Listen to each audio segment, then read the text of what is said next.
Several weeks ago, while we were examining the attitude of gratitude, I mentioned having a conversation with Dr. Joseph Stoll. And at the time, of course, he was president of the Moody Bible Institute. Well, the reason I was talking about him, or the reason I was talking with him, rather, was that because after his session on the book of Philippians, I was deeply convicted by my pride, my lack of humility. And because of this conviction, I felt unqualified to serve in pastoral ministry. So Dr. Stoll, as he listened, he pointed out that by my brokenness, I demonstrated that I was actually now even more qualified to serve. God had spoken, and I had responded appropriately. Great conversation for me. If you appreciate what I have contributed to the kingdom of God, you can thank Dr. Joseph Stoll for talking me out of walking away. So I want to finish up this study on humility, passing along to you what I learned from Philippians chapter 2. And I'll get into that in just a moment. This is Transforming the World, and my name is Pastor Greg.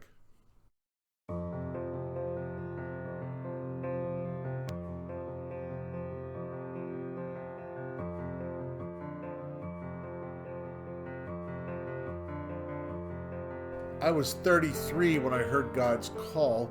The Lord reminded me that He had been transforming me for this very task, that He had given me gifts and talents that could be used for the kingdom, and that He would go with me as I served. These were the things that the Lord spoke to me when I was 33. At the age of 35, I finally got the nerve to tell somebody about what I was feeling. So eventually I go back to school. I also began serving in my local church. And I began to slowly accept how this would change my life. But a problem began to develop in me. I wasn't aware of it until I sat underneath Dr. Stoll's teaching. But a problem began to develop in me when I started to view myself as someone more special than those around me. This is what I did. I started to think of myself more importantly than I should. In my elevated sense of self-worth, I started to believe that I actually had greater value because God had called me. He had called me to such a noble task, and nobody else in church or at work, for that matter, had received this call, just me. And that's when I found myself studying Philippians chapter 2. Philippians chapter 2, especially verses 3 and 4. Do nothing out of selfish ambition or vain conceit, as one Bible translation says. Or another one says, don't be selfish. Don't try to impress others. Be humble, thinking of others as better than yourself. Don't look out only for your own interests, but take an interest in others too. I was called by God to serve Him. And this is where I struggled. God called me to serve Him. And yet, I couldn't even get this basic teaching right. I had an elevated sense of self-worth. I actually felt I was doing God a favor by submitting and surrendering to His calling. I was becoming like that Pharisee, standing around the water cooler, swapping stories with God. I no longer felt qualified. Here's what I learned in my session on the book of Philippians. Biblical humility balances what God thinks of us with what God thinks of others. Let me say that again. Biblical humility balances what God thinks of us with what God thinks of others.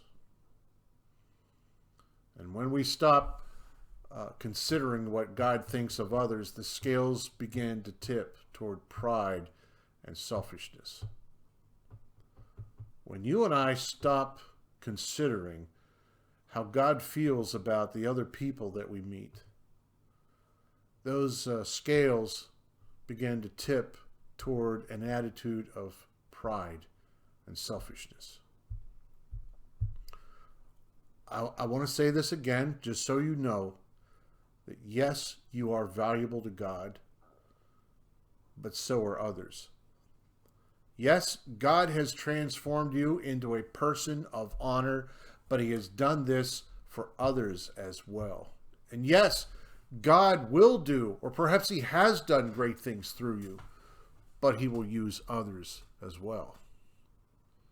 So to keep from becoming prideful and arrogant, we need to rely on God's grace every day, every hour, every moment, as we learned yesterday.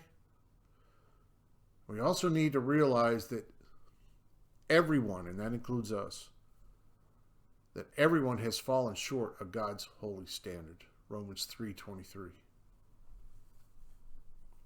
Now, I know you're probably saying to yourself, Pastor Greg, why in the world didn't you start here? In this whole discussion of humility, why didn't you start in Philippians chapter 2? But I felt it necessary to dismantle the world's definition of humility first, before we started examining God's understanding or God's teaching of humility. See, you can still understand your value in God's eyes and consider the needs of others above your own. You can still be transformed into a person of honor through whom God works, and yet still serve him without selfish conceit. God can do great things through you, and you can still see the value in others.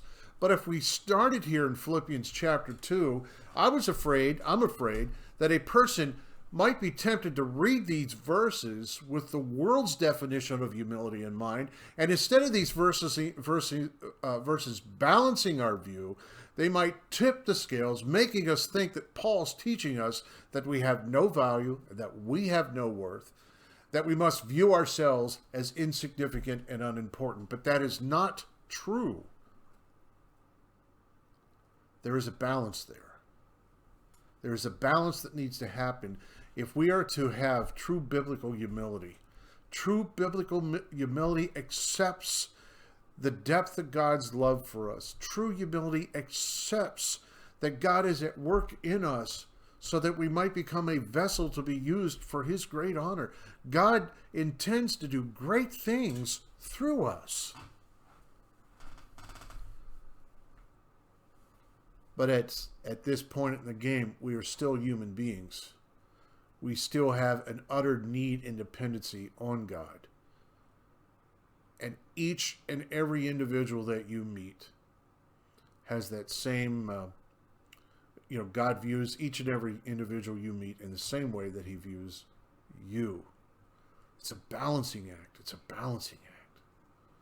To keep us from becoming prideful and arrogant, we need these two lessons, the lessons of the tax collector in church and the lesson that Paul gives here to the church in Philippi.